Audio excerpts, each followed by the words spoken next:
পরিবারের বড় ছেলে দায়িত্ব ছেড়ে দেয়।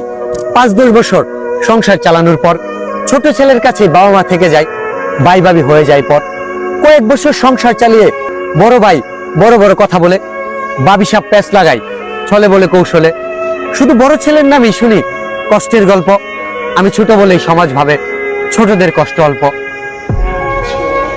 যেদিন আসলো রেখে এই নিঃশ্বাস হইল বন্ধ, সেদিন খুব দূরের মানুষ এসে করলো দেখা। থাকলো সবাই, যেতে হলো একা। মাত্র 3.5 হাত মাটির পাইলো ঘর, যার চারিদিকটাই অন্ধ। কোটি টাকার সম্পদ হাইরে বিশাল বড় ঘর, এই নিঃশ্বাস বন্ধ হওয়ার সাথেই হয়ে যাবে পর। অর্থ সম্পদ ক্ষমতার লড়াই সেই দিন হবে বন্ধ, মাত্র এই নিঃশ্বাস বন্ধ হবে যেদিন স্থায়ী ঘরটা হবে অন্ধ। তাই অর্থের লোভ করো না তুমি, সবই পরে রবে। এই নিঃশ্বাস বন্ধ হওয়ার সাথে তোমার পাওনাটাই তুমি পাবে। বর্তমান মেয়েদের যে অবস্থা, তাদের শরীর হয়ে গেছে সস্তা। টিকটক ফেসবুকে পাইতে সস্তা ভিউ, পাবলিককে দেখায় নিজেদের নগ্ন শরীরের রিভিউ। ফেসবুকে নাম দেয় অ্যাঞ্জেল পিয়া, কিছুদিন পর শোনা যায় কক্সবাজার যায় 10-12টা লইয়া। তাদের বাবার অনেক ইচ্ছা ছিল মেয়েকে দেবে শিক্ষা, তার মেয়ে এখন টিকটকে ফলোয়ার করে ভিক্ষা। মেয়ে হলো মায়ের জাত বলতে লাগে শরম, হিজাব বোরকা পরলে নাকি তাদের লাগে গরম। মেয়ে হয়ে সমান অধিকার কি করে পাও, সেরা প্যান্ট পরে আবার স্মার্ট হতে চাও। মামনি হয়েছে আপডেট, লিটনের ফ্ল্যাটে করে ডেট। হাইরে কি দিনকাল, মামনি নাকি ভাইরাল।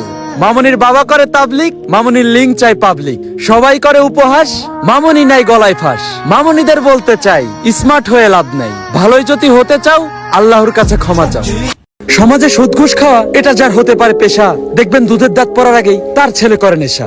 নেশায় নষ্ট হওয়া ছেলের মাথায় যখন ওঠে নেশার ভেড়া, নেশার টাকা না পাইলে বাপের গলায় মারে পাড়া। মাসে লক্ষ টাকা ইনকাম করে তবে কপালে জোটে না শান্তি, রোগ বালাই তো লেগেই আছে, জীবন ভরাই অশান্তি। তাই জীবনে শান্তি নিয়ে বাঁচতে চাইলে তাহার কাছে চাও মাপ, জীবনে করেছো শত পাপ। মৃত্যুর সাথে আমাদের একদিন হুট করে হবে দেখা, সেদিন অন্ধকারে বন্দী হয়ে যেতে হবে একা। বন্ধু বান্ধব আত্মীয় স্বজন এসে দেখবে নিথর দেহ, চোখের পানি তো সবাই ফেলবে, সাথে যাবে না কেহ। সাদা কাপড়ে মোড়ানো হবে নিথর দেহের খাটি, ছোট্ট ঘরের পোকামাকড়ি হবে শেষ বিদায়ের সাথী। হুড়োহুড়ি করে পাড়া প্রতিবেশী কাটতে যাবে বাস, ঠিকানা হবে কবরস্থান হইছে নাকি লাশ।